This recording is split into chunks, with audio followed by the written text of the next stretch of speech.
You're about to hear my conversation with Catherine Owen, VP and Portfolio Manager with Mackenzie Investments. Today, we'll talk about how Catherine and her team are navigating the tariff landscape, specific details of the team's portfolio construction process, as well as examples of specific companies that have made it into the portfolio.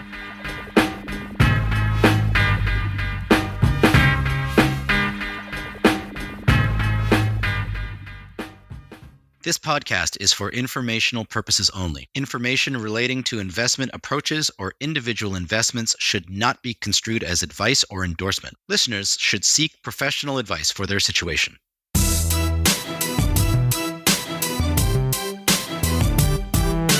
Welcome to The Invested, a podcast from Mackenzie Investments. My name is Rajan Bansi, Head of Portfolio Construction and Mackenzie Private Wealth. Today, I'm joined by VP and Portfolio Manager Catherine Owen. Catherine, welcome to the podcast. Hi, Rajan. Great to be here. Excellent. Catherine, I'm going to get straight into the questions to make use of our time together. Now, tariffs have certainly been an on-again, off-again theme for investors in 2025. On the podcast, we recently spoke with Phil Toller, who's lead of the growth team at Mackenzie Investments, and he indicated that most management teams are still looking for clarity, if not specifics, on how tariffs could impact their business. I'm curious because you have a global mandate. What are you hearing from both US as well as international management teams? Rajan, obviously tariffs are top of mind. And as Phil mentioned in his podcast, there really isn't a lot of clarity. Today we're recording on April Fool's Day, but tomorrow is Liberation Day. So hopefully we'll have a bit more clarity in terms of what the impact will be. But even so, I think there's going to be still a lot of uncertainty because we don't know what the reciprocal acts will be, right? So I think we're probably still in the early stages to see how the tariffs in the US will unfold, and maybe more importantly, how all the other countries respond to it. But in terms of how we think about the businesses and the companies we own, one very important attribute in all of the companies that we own is pricing power. So when we're thinking about what makes a good business, one of the qualities is pricing power. So in a world where there could be more tariffs in terms of the cost of goods sold, if a company has pricing power, they can pass on that cost to consumers and then maintain their profit margins. So in terms of from a company specific basis, that's kind of how we're thinking about tariffs and the impact to the stocks that we own. That's very helpful and a great way to kick off our conversation. And it's true what you say about tariffs. If we've learned at least one thing, it's that with the announcements, there could be follow-up announcements, and the execution on the tariff side remains certainly to be seen. Now, we'll have plenty of time to talk about the situation and characteristics of what you're seeing from U.S. listed companies. But you spend a lot of your time on the global markets. I'm curious if you could just share your perspectives. What are you really seeing right now on the global side? I think the performance year to date is a really great reminder of the importance of being diversified. Not only the importance of being diversified from a sector perspective, but also from a regional perspective and a style perspective.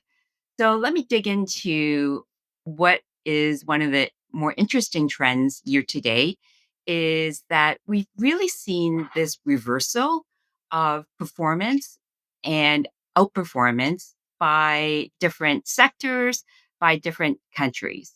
So when you think about, the performance of the US year to date, it's actually lagged that of a lot of countries. Like Europe has been a very, very strong performer for the first time in a long time. And we're seeing good performance coming out of Asia, particularly China. So this really exemplifies the importance of holding a globally diversified portfolio of stocks. When we're thinking about sectors, what has led over the last few years was technology, specifically the Mag 7. And year to date, or even before the beginning of this year, we've seen a lagging in performance of technology and the Mag 7. And we've seen other sectors really start to shine and outperform. So I think this long awaited broadening of the stock market could be unfolding. And I think, what's happened in the markets year to date in terms of this disparity of performance really highlights the importance of being globally diversified. And I think highlights the importance of being an active investor. Because in this type of market, if you're an active investor, you can pick good stocks, be in good sectors, you have a very, very good chance of outperforming the passive benchmark.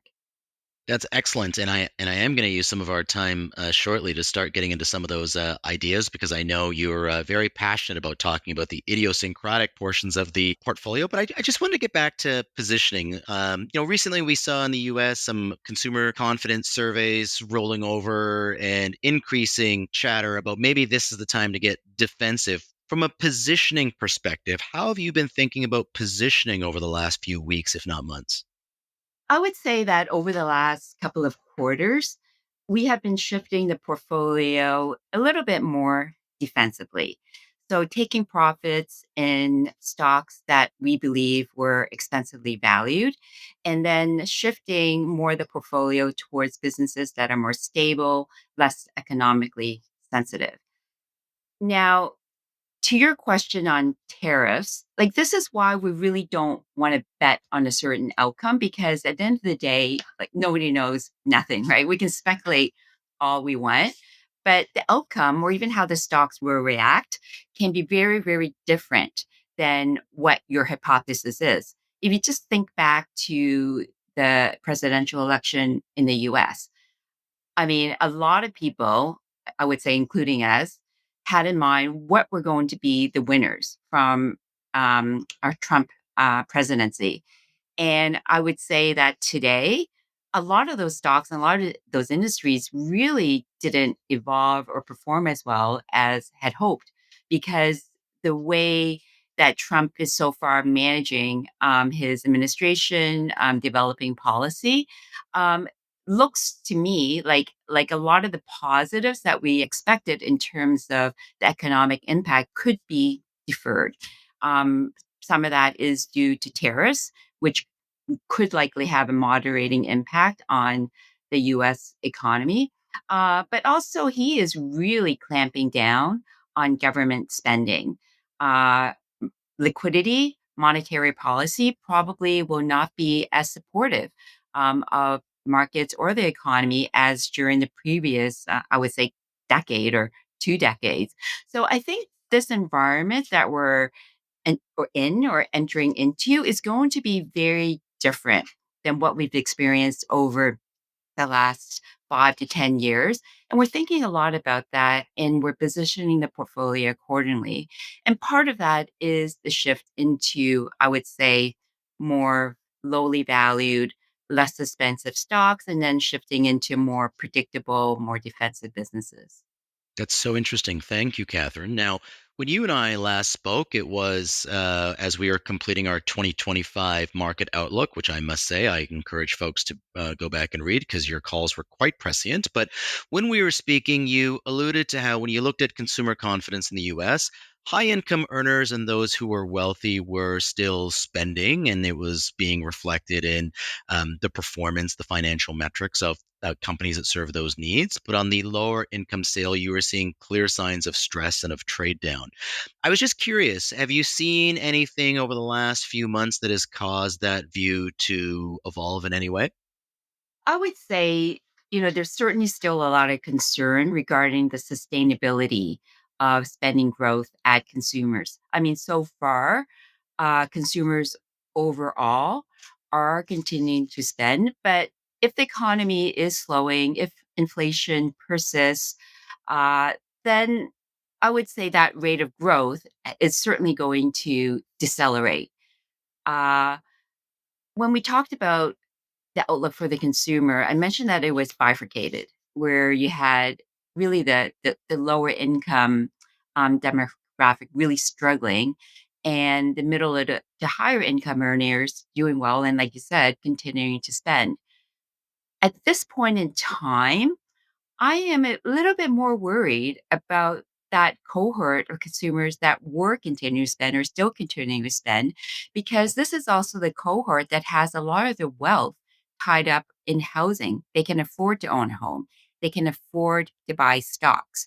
So this wealth effect that has actually enabled a lot of spending over the last few years could really be dampened by this volatility that we're seeing in the stock market, particularly if this sell off continues, and also just general uncertainty regarding the economy because of the tariffs, and also, maybe most importantly, concerns about job security, which, given all the cutbacks in government, which is a big employer in the US, and also, just general concerns over job security, maybe because of AI, right? Reducing the need for so many people. So I think, going forward, I would expect that the consumer environment would not be as buoyant as it was over the last few years.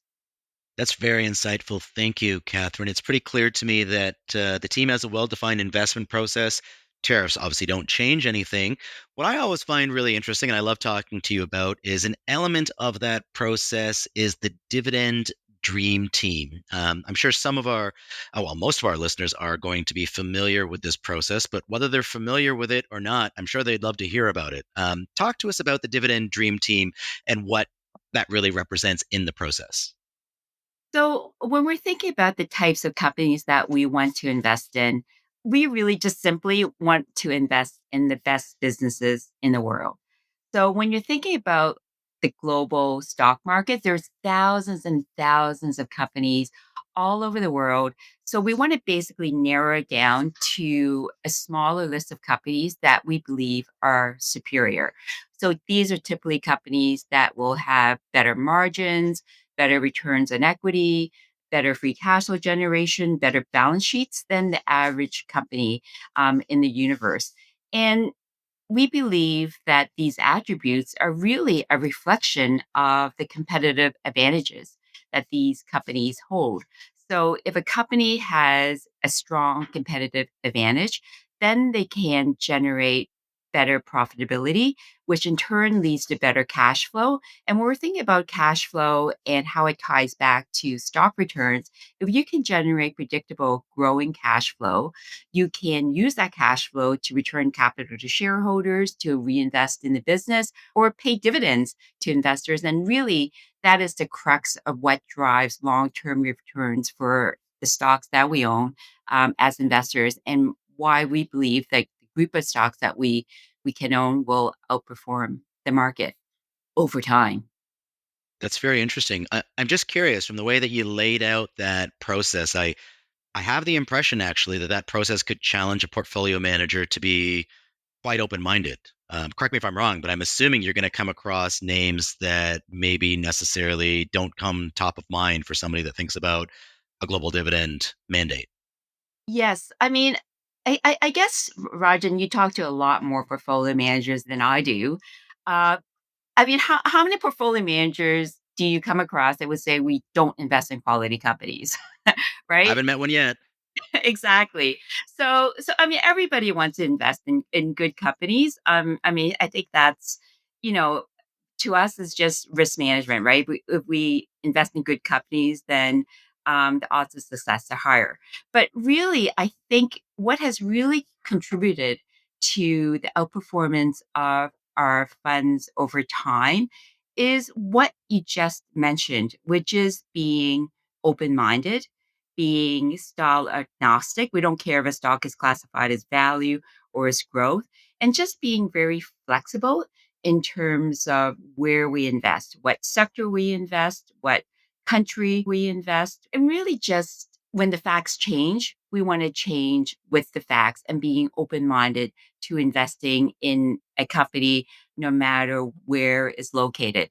So I would say what's interesting in the portfolio in terms of new stocks that we've caught over the last year or two is we've ventured into sectors that we've never owned in this fund over the last 11 years since we launched the fund at Mackenzie.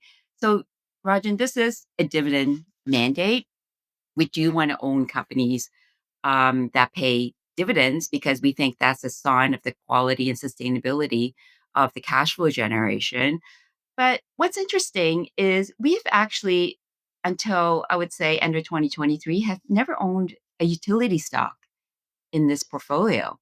And at the end of 2023, we actually bought our first utility stock because we believe that that's what provided the best risk adjusted return at the time.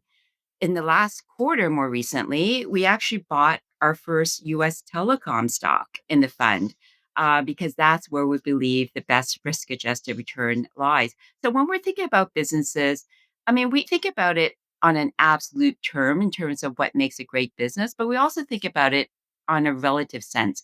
Is this business getting better or is this business getting worse? And then when we're thinking about utilities and telecoms, we thought that the businesses were getting better. So for us, when it's not really appreciated by the market and not being valued properly, that for us represents a great buying opportunity.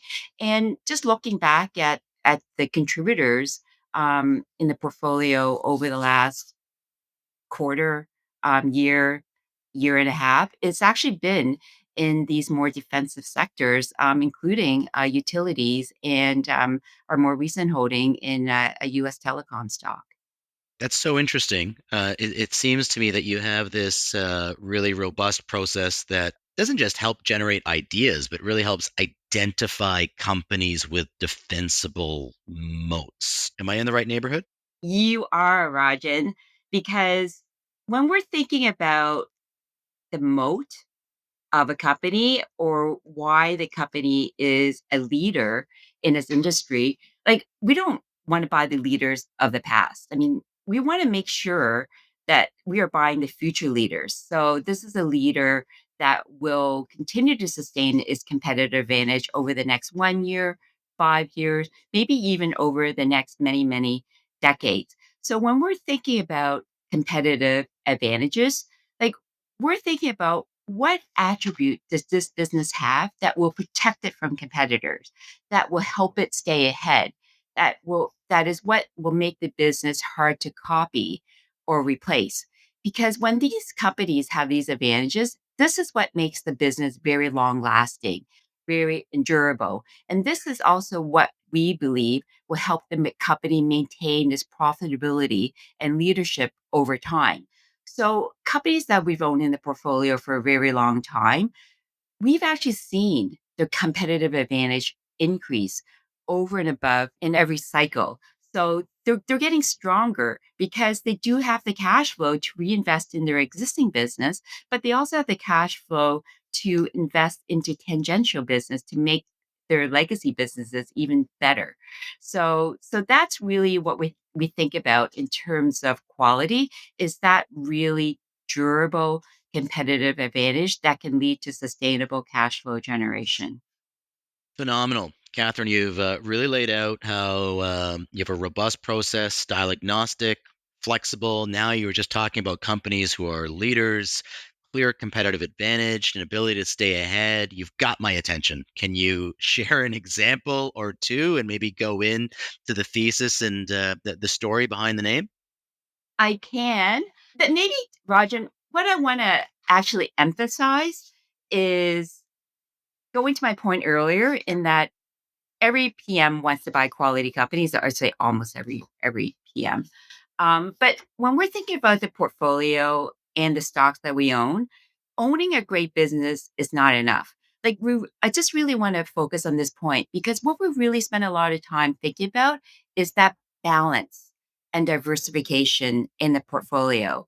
We really want to balance quality, the companies that we own. We want to buy a balanced style between growth and value, cyclical and defensive, because these types of businesses tend to outperform during different parts of the cycle. We want to emphasize diversity in terms of sector, diversity in terms of region, because when we're thinking about the portfolio that we want to create and the portfolio that we believe that clients want from us, it's this kind of all weather portfolio that is diversified, that is resilient, that is optimized for long term consistent returns because we want a portfolio that can perform well across no matter what type of market environment that we're in. So we want a portfolio that is resilient and in terms of the types of businesses that we own, that should be less volatile than the market, that should provide more downside protection when markets are a bit rockier, like we're seeing today.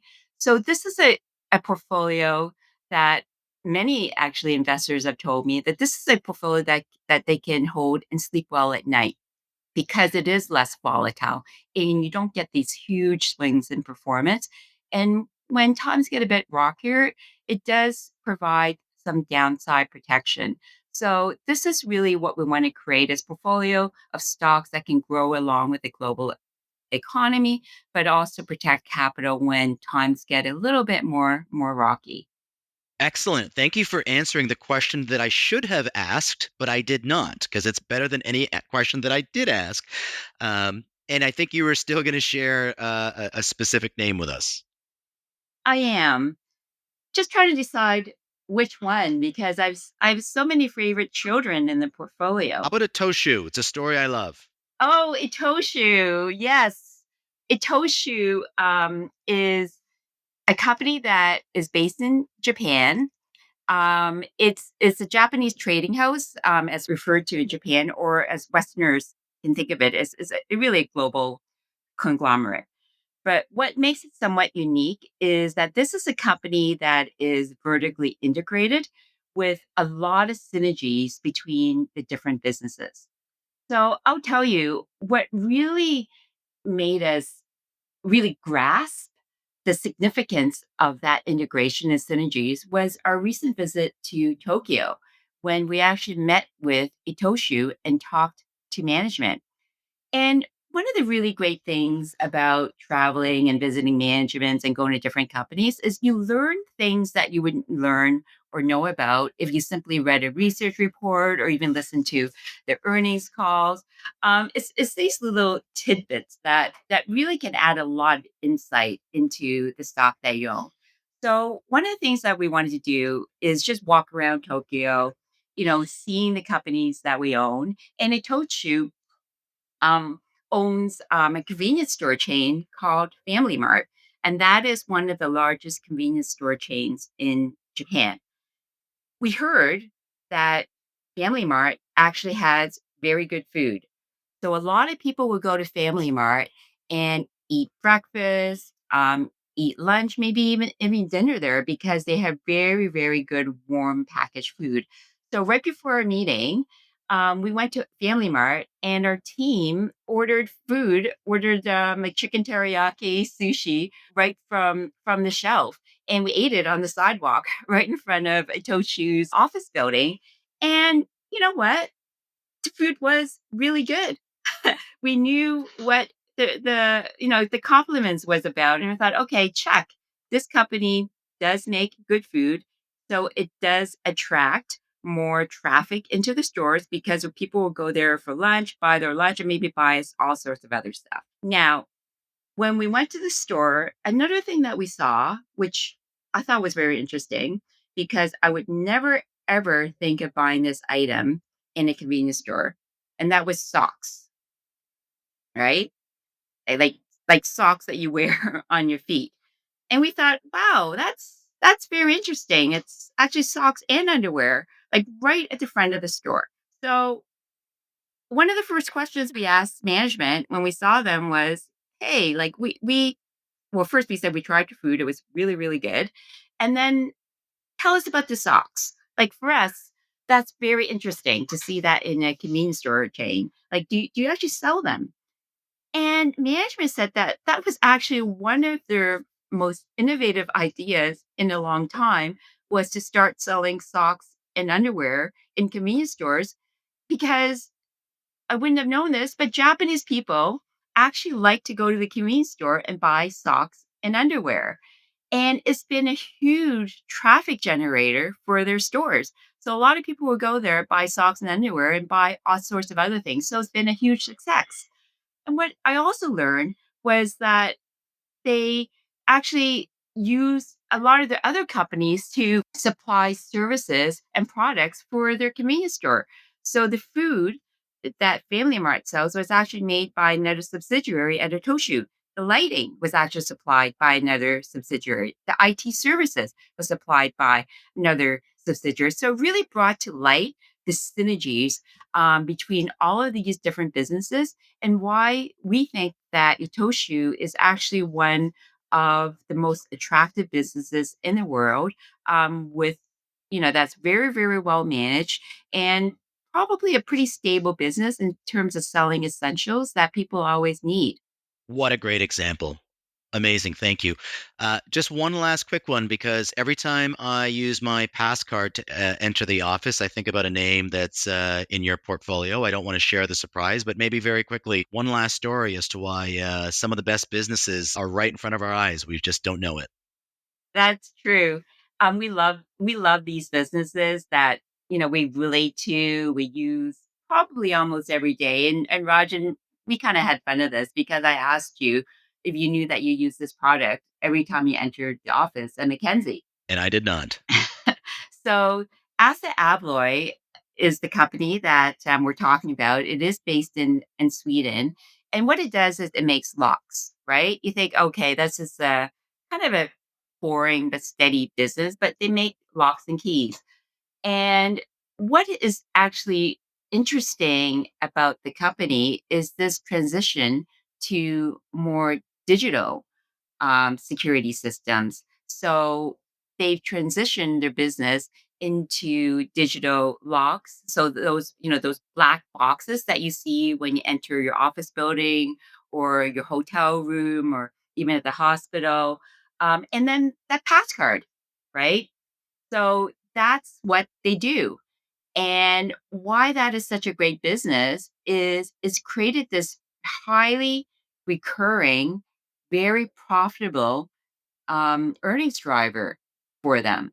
So when you're thinking about digital security, it's actually, been kind of a multi-decade long transition. So you're seeing more and more office buildings transitioning to these digital locks.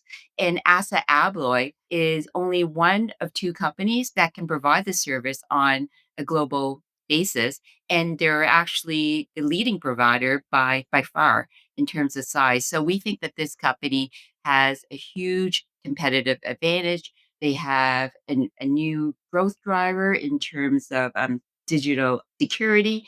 And then also, they have this transition of legacy commercial buildings to digital locks that can provide more durable income stream for this company over many, many years.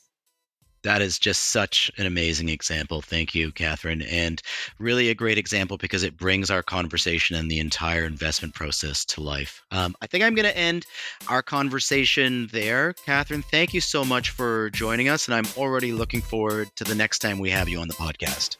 Thanks, Rajan. Always a pleasure.